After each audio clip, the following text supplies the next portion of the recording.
జై శ్రీరామ్. శ్రీమాత్రే నమః. శ్రీ గురుభ్యో నమః. 2024 సంవత్సరం జూన్ నెల 30వ తారీఖు నుంచి 2024 సంవత్సరం నవంబర్ 15వ తారీఖు వరకు కూడా నవగ్రహాల్లో ఒక గ్రహానికి సంబంధించిన ఒక ప్రత్యేక గ్రహస్థితి చోటు చేసుకోబోతోంది ఖగోళంలో. ఆ ప్రత్యేక గ్రహస్థితి అందరి కర్మకారకుడైన శనీశ్వరుడు వల్ల ఏర్పడుతూ ఉంది. శనీశ్వరుడు వక్రిస్తూ ఉన్నాడు. 30వ తారీఖు నుంచి నవంబర్ 15వ తారీఖు వరకు వక్రగతిలో ఆయన ఉంటున్నాడు. వక్రగతిలో ఆయన ఉండడం వల్ల ద్వాదశ రాశుల వాళ్ళకి ఎలాంటి పరిణామాలు చోటు చేసుకోబోతున్నాయి? శుభ పరిణామాలు చోటు చేసుకోబోతున్నాయా, లేదా ఏదైనా విషయంలో జాగ్రత్తలు సూచిస్తుందా? ఇలాంటి తదితర విషయాలన్నీ కూడా ఒక మేజర్ ప్లానెట్స్ని మనం కన్సిడరేషన్లో తీసుకుంటాం. ఇప్పుడు శనీశ్వరుడు కానివ్వండి, గురుదేవుడు కానివ్వండి, రాహుకేతు దేవుళ్ళు కానివ్వండి, వీళ్ళు నలుగురు ఏదన్నా ప్రత్యేక గ్రహస్థితి అంటే ఇప్పుడు శనీశ్వరుడు గురు భగవానుడు వక్రంలోకి వెళ్ళిన రాశులు మారిన రాహు శనికేతులు వీళ్ళిద్దరూ రాశులు మారినా కూడా డెఫినెట్గా అదొక ప్రత్యేక ఇంపాక్ట్ ద్వాదశ రాశుల వాళ్ళకి, ద్వాదశ లగ్నాల వాళ్ళకి కూడా ఉంటుంది. అసలు ఆ ఇంపాక్ట్ ఏ విధంగా ఉండబోతుంది అన్న విషయాన్ని మనం చూద్దాము. ద్వాదశ రాశుల వాళ్ళకి అసలు శనీశ్వరుడు వక్రగతిలో ఉంటూ ఏ విధమైన స్పెషల్ సిగ్నిఫికెన్స్ని సూచిస్తున్నాడు, ఈ విషయాన్ని ముందు మనం ఒక్కసారి చూద్దాము. కుంభరాశిలో ఉండి స్వస్థానగతుడైన శనీశ్వరుడు వక్రగతిలోకి వెళ్తూ ఉన్నాడు. ఈ వక్రగతి ఆయనకి అంటే ఈ 2.5 సంవత్సరాలు, ఆయన ఒక్కొక్క రాశిలో 2.5 సంవత్సరాలు ఉంటారు, ఇది మనందరికీ తెలిసిందే. 2.5 సంవత్సరాల్లో ఆయన ఇవ్వాల్సినవి ఏదన్నా గుడ్ కర్మాస్ కానీ బ్యాడ్ కర్మాస్ కానీ జనరల్గా అయితే జన్మజాతకంలో ఏదైనా గ్రహం వక్రించి ఉంది అంటే పాస్ట్ లైఫ్లో ఏదైనా ఒక పని సగంలో ఆపేసామని కానివ్వండి, ఏదైనా ఒక డిజైర్ అన్ఫుల్ఫిల్డ్ డిజైర్స్ ఏమన్నా ఉన్నా కూడా ఆ గ్రహం వక్రగతిలోకి వెళ్తుంది. ఇది మనకి పరాశర సంహితలో ఉంది. అయితే గోచారంలో మరి వక్రగతిలోకి వెళ్తున్నప్పుడు ఇది వర్తమానం కదా, మరి అంటే భవిష్యత్తు కాలం కదా, వర్తమానం మనకి జరగబోయేది కదా. సో ఇందులో శనీశ్వరుడు వక్రగతిలోకి వెళ్తూ ఏ రకమైన ఇండికేషన్స్ని ద్వాదశ రాశుల వాళ్ళకి ఇస్తున్నారు? ఆయన ఎవరికైనా ఇప్పుడు కొన్ని రాశుల వాళ్ళకి ఆయన ప్రతికూలంగా ఉంటాడు, కొన్ని లగ్నాల వాళ్ళకి ఆయన ప్రతికూలంగా ఉంటాడు. ఆయన సవ్యగతిలో ఉన్నప్పుడు ఆ రాశులు ఆ లగ్నాల వాళ్ళకి ఆయన కొన్ని మహాదశలు జరుగుతున్న వాళ్ళకి కూడా ఆయన కొన్ని ప్రతికూల పరిస్థితులను ఇస్తూ ఉంటాడు. అలా ఇచ్చే పరిస్థితుల్లో ఆయన కొన్ని మంచి చేయడానికి ఆయన వెనక్కి రావడం జరుగుతుంది. ఎవరు ఆ రాశుల వాళ్ళు, ఆ లగ్నాల వాళ్ళు అంటే మేషరాశి వాళ్ళకి, అలాగే వృశ్చిక రాశి వాళ్ళకి. వృశ్చిక రాశుల్లో పుట్టిన, వృశ్చిక లగ్నాల్లో పుట్టిన, ప్రత్యేకించి శనీశ్వరుడు గోచారంలో కొన్నిసార్లు సవ్యగతిలో ఉంటే వాళ్ళకి ఎప్పుడైనా విపరీతమైన ఫలితాలు వస్తాయి. అంటే మళ్ళీ దేన్ని కూడా జడ్జిమెంటల్గా చెప్పకూడదు. మీ జన్మజాతకంలో శనీశ్వరుడు బలం బాగా ఉంటే ఈ పాయింట్ చాలా వరకు నెగేట్ అయిపోతుంది. శనీశ్వరుడు బలం అంటే వృశ్చిక రాశుల్లో వృశ్చిక లగ్నాల్లో పుట్టిన వాళ్ళకి శనీశ్వరుడు బలం ఉంటే పర్వాలేదు, ఆయన సవ్యగతిలో ఉన్న ఇబ్బంది పెట్టాడు. ఆయన అపసవ్య మార్గాల్లో వెళ్తున్నప్పుడు, రెట్రోగ్రేడ్లో ఉన్నప్పుడు ఇంకా మంచి ఫలితాన్ని ఇస్తాడు. కుజమహాదశ ఎవరికైనా, ఇప్పుడు మంగళ దశ ఎవరికైనా జరుగుతూ ఉందనుకోండి, వాళ్ళకి కూడా సవ్యదశలో ఉన్నప్పుడు ఆయన సవ్యంగా సంచారం చేస్తున్నప్పుడు ఓకే, ఆయన మీ జన్మజాతకంలో శనీశ్వరుడు బలం ఉంటే ఇబ్బంది పెట్టడు, అలాగని పూర్తిగా మంచి కూడా చేయడు. కానీ వక్రగతిలో వెళ్ళేప్పుడు మీకు ఒకవేళ మంగళ దశ జరుగుతూ ఉందనుకోండి, చాలా మంచి ఫలితాన్ని, శుభ ఫలితాన్ని ఇస్తాడు ఆయన. సో ఇప్పుడు ఇంకొక చిన్న క్యాలిక్యులేషన్ చెప్పాలి ఇక్కడ మీకు. మీరు పుట్టినప్పుడు కనుక మీకు జన్మ శనిలో పుట్టిన, లేదా ఏలినాటి శనిలో పుట్టిన, అష్టమ శనిలో పుట్టిన, అర్ధాష్టమ శనిలో పుట్టినా కూడా ఈ ట్రాన్సిట్ మంచిగా చేస్తుంది. అంటే ఆయన ఇప్పుడు అష్టమ శని, అర్ధాష్టమ శని, ఏలినాటి శని మంచి రిజల్ట్స్ ఇస్తుంది. ఆయన వక్రగతిలోకి వెళ్ళినప్పుడు ఇంకా మంచి రిజల్ట్స్ ఇస్తుంది. అదే మీరు వృశ్చిక రాశి లగ్నాల్లో పుట్టి ప్రత్యేకించి వృశ్చిక రాశి వాళ్ళకి ఇప్పుడు అర్ధాష్టమ శని జరుగుతూ ఉంది.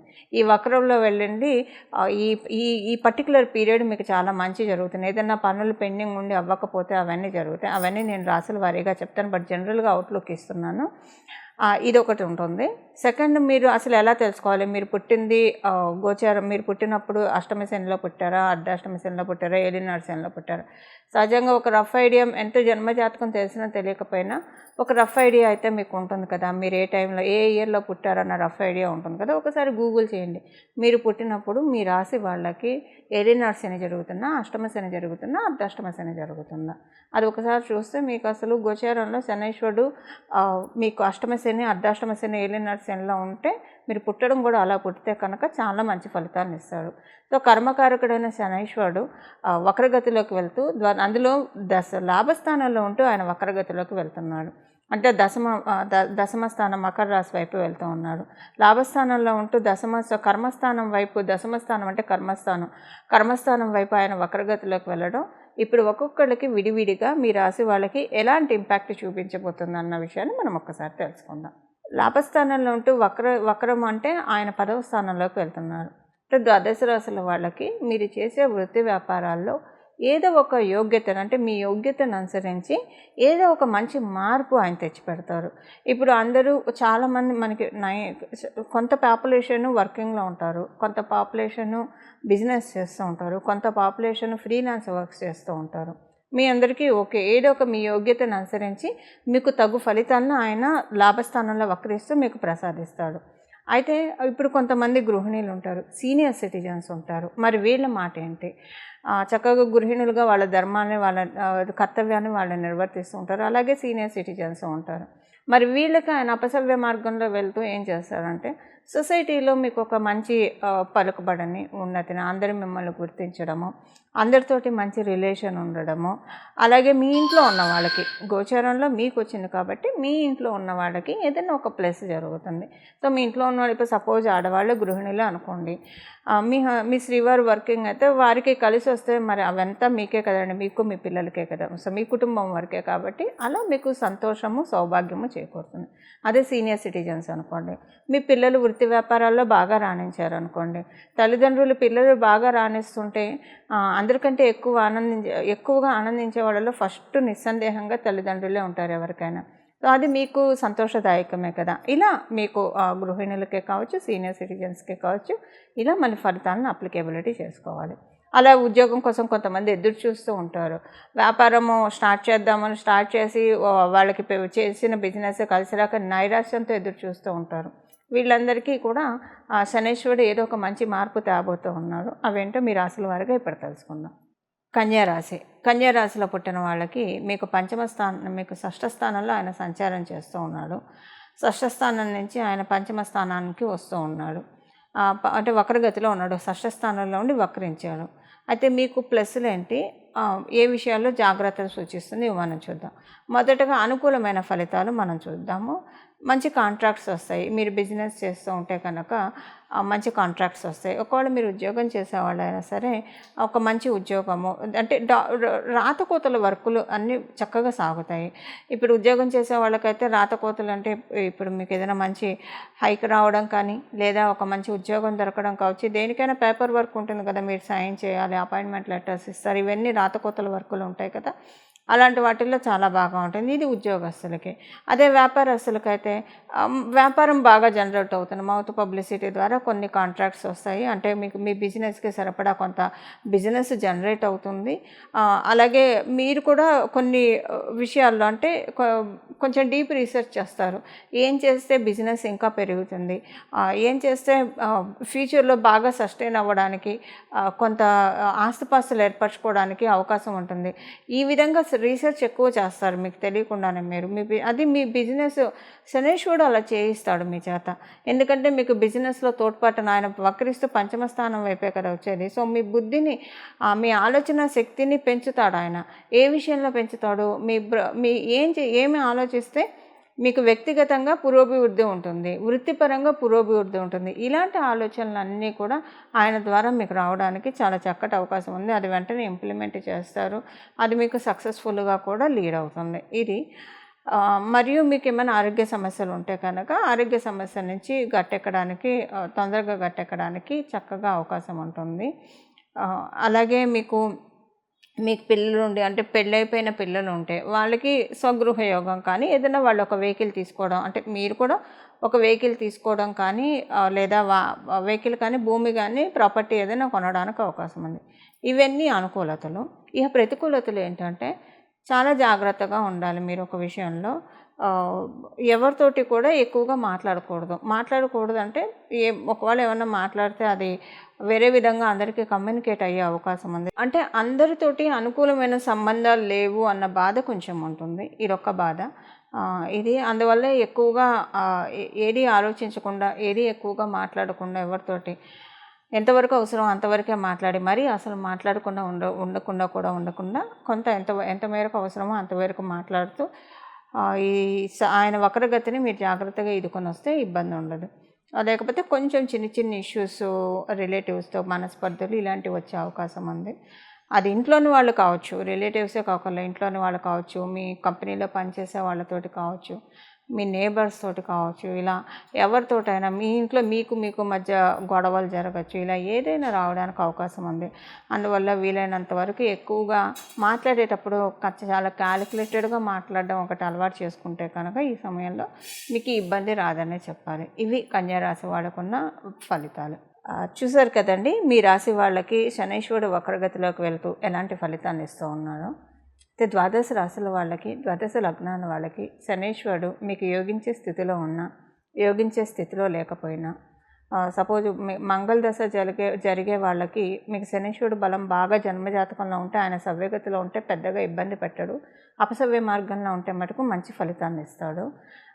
అలాగంటే మీకు మంగళ మహాదశ జరుగుతూ ఉన్నా, మంగళ అంతర్దశ జరుగుతూ ఉన్నా ఈ పాయింట్ అప్లికేబిలిటీ ఉంటుంది. లేదా మీ జన్మజాతకంలో శనైశ్వరుడు మరియు మంగళ వీళ్ళిద్దరూ కలిసి కనుక ఉంటే అప్పుడు కూడా సేమ్ సిచ్యువేషన్ ఉంటుంది. ఆయన సవ్యగతిలో కంటే అపసవ్యగతిలో వెళ్ళినప్పుడే మంచి ఫలితాన్ని ఇస్తారు. సో ఇవన్నీ అసలు తెలిసినా తెలియకపోయినా శనైశ్వరుడు అపసవ్యగతి మీకు మంచి ఫలితాన్ని తెచ్చిపెట్టాలంటే అయితే ఇప్పుడు మనం ఏ పరిహారం చేయాలి? నేను మొదట చెప్పినట్లు ఇప్పుడు కొంతమంది నిరుద్యోగులు ఉంటారు, ఉద్యోగం కోసం ప్రయత్నిస్తూ ఉంటారు. అలాగే వ్యాపారంలో అభివృద్ధి సరిగ్గా లేకుండా బాధపడుతూ ఉంటారు. అంటే ఉద్యోగం చేస్తూ వాళ్ళ శ్రమని కూర్చి వాళ్ళ ఎఫర్ట్స్ని పెట్టేవాళ్ళు ఉంటారు. వ్యాపారం చేస్తూ వాళ్ళ ఎఫర్ట్స్ని పెట్టి వాళ్ళు ఉన్నంతలో సంతృప్తిగా ఉన్నవాళ్ళు ఉంటారు. ప్రయత్నాలు సఫలీకృతం కాక ఇబ్బంది పడుతున్న వాళ్ళు ఉంటారు. ఆల్రెడీ మీరు వృత్తి వ్యాపారాల్లో ఉంటే అందులో కలిసి వచ్చే విధంగా శనైశ్వరుడు ఇప్పుడు తోడ్పాటునిస్తాడు ఈ పరిహారం చేసుకుంటే, ఆయన వక్రగతిలో ఉన్నాడు కాబట్టి. అలాగే నిరుద్యోగులకి ఇప్పుడు ఈ పరిహారం బాగా ఉపయోగపడుతుంది. ఉద్యోగం తొందరగా రావడానికి ఆయన అంటే తల్లిదండ్రులకు ముద్దొచ్చినప్పుడే చంకెక్కాలి అన్నట్లు ఇప్పుడు ఆయన ఈ కరుణించే స్టేజ్లో ఉన్నాడు కాబట్టి పరిహారాలు చేసుకోవడం వల్ల, చిన్న పరిహారాలు చేసుకోవడం వల్ల వెంటనే ఆయన స్వతరంగా వరాలను ప్రసాదిస్తాడు. అది నిరుద్యోగులకు ఉద్యోగం రావడానికి బాసట అవుతుంది ఈ పరిహారము.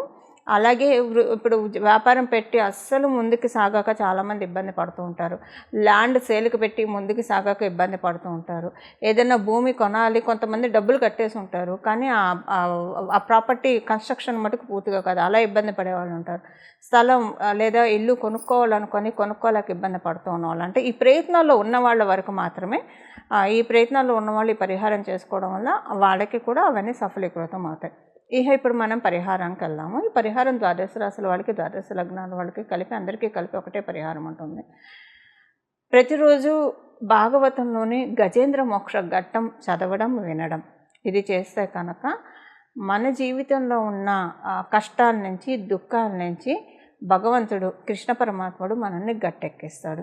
ఈ గజేంద్ర మోక్షము మీరు చదవడం, మీకు బాగా చదివే అలవాటు ఉన్న వాళ్ళైతే చదివేసుకోండి హాయిగా, లేదా వినడానికైనా ప్రయత్నించండి ప్రతిరోజు. కనీసం రోజు కుదరకపోయినా శనీశ్వరుడు వారమైన శనివారం అయినా సరే కనీసం వినడానికి ప్రయత్నించండి. ఈ ఆపర్చునిటీ అస్సలు ఎవ్వరూ మిస్ కాకండి. ఇది చాలా స్వల్పమైన రెమెడీ. భాగవతాన్ని చదవడం వల్ల పెచ్చు పుణ్యం వస్తుంది, బహులాభాలు ఉంటాయి. ఇది మనందరికీ తెలిసిన విషయమే. అందులో గజేంద్ర మోక్ష ఘట్టం వినడం వల్ల ఇందులో మీరు చేయాల్సిందల్లా మీ టైం కొంత కేటాయించాలి. మనకు అసలు భగవంతుడు సమయాన్ని ఇచ్చింది, ఈ జీవితాన్ని ఇచ్చిందే భగవంతుడు. మన పనులు మనం చేసుకుంటూ నిత్య దైనందిన జీవితంలో మన బ్రతికి, మన ఆహారానికి, మన జీవించడానికి కావాల్సినంత సంపాదించుకుంటూ రిమైనింగ్ టైం అంతా భగవంతుడి ధ్యానంలో గడపడానికే మనకి సమయం ఉన్నది. సమయాన్ని జాగ్రత్తగా యూటిలైజ్ చేసుకునే శనైశ్వరుడు డిసిప్లిన్ సూచిస్తాడు. సో ఎవరైతే టైం వేస్ట్ చేయకుండా ఉత్తగా అంటే వ్యర్థ ప్రసంగాలతోటి లేదా చిట్ చాట్ తోటి ఇలా కాకుండా ప్రొడక్టివ్గా టైంని ఉపయోగించుకోవడానికి ప్రయత్నించండి. ప్రొడక్టివ్గా టైం ఉపయోగించుకోవడానికి ప్రయత్నించే వాళ్ళంటే శనీశ్వరుడికి బహుప్రీతులు అవుతారు. వాళ్ళని ఆయన ఇబ్బంది పెట్టాడు, ఎందుకంటే ఆయన క్రమశిక్షణని సూచిస్తాడు కాబట్టి. సో మీ టైం మీరు ఎంత క్వాలిటీగా ఎంత ప్రొడక్టివ్గా యూజ్ చేసుకుంటున్నారో ఇది ఒక చెక్ పెట్టుకోండి. తర్వాత గజేంద్ర మోక్షం వినడానికి ప్రయత్నించండి ప్రతిరోజు కూడా. ఇలా గజేంద్ర మోక్షాన్ని వినడం వలన మీకు అంటే ఏ విషయంలో అయితే నలిగిపోతూ ఉన్నారో ఆ విషయం నుంచి బయటకు వచ్చేస్తారు. అందులో ఇప్పుడు ఆయన కుంభరాశిలో ఉండి వక్రగతిలోకి వెళ్తున్నాడు. ఆయన కుంభరాశి నుంచి మీనరాశిలోకి వెళ్తే మళ్ళీ కుంభరాశిలోకి రావడానికి 30 సంవత్సరాలు పడుతుంది. సో ఇప్పుడు ఉన్నవాళ్ళు చాలా అదృష్టవంతులు అని చెప్పాలి. ఈ రెట్రోగ్రేషన్లో ఉన్నప్పుడు ఈ పరిహారం చేసుకోవడం వల్ల కనీసం ఇక్కడి నుంచి ఒక 6-7 సంవత్సరాల వరకు డోకా లేకుండా మంచి మార్పుల్ని కైవసం చేసుకోవడానికి డెఫినెట్గా గజేంద్ర మోక్షం ఉపయోగపడుతుంది. ఇలా గజేంద్ర మోక్షాన్ని మీరు ప్రతిరోజు చదవడం వినడం, రోజు కుదరని వాళ్ళు కనీసం శనివారం పూట వినడానికైతే వితౌట్ ఎనీ ఫెయిల్ ప్రయత్నించండి. ఆ పెరుమాళ్ళ ఆశీస్సులు మీరు అందరూ అందుకుంటారని చెప్పి తద్వారా అందుకోవాలని చెప్పి నేను కూడా ప్రార్థిస్తూ మీ అందరి తరఫున వాసుదేవుని ప్రార్థిస్తూ మంగళం. నమో భగవతే వాసుదేవాయ.